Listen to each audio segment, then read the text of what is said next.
So our learning intention is exactly the same as yesterday. Can I share amounts equally?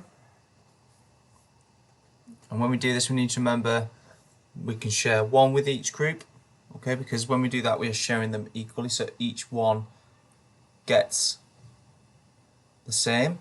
So for example, if I had some sweets and I was sharing them equally between 4 children, I wouldn't give lots of sweets to one child. I would give them one at a time to make sure that they all get the same.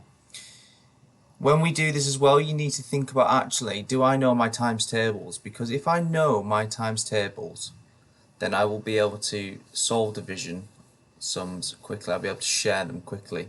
So if I had 12 sweets and I was sharing them between 2 people, actually I know that 2 or 6 times 2 is 12.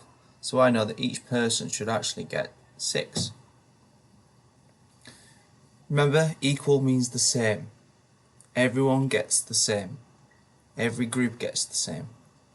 And the answer normally is how many are in each group. So you check how many groups there are, how many are in that group.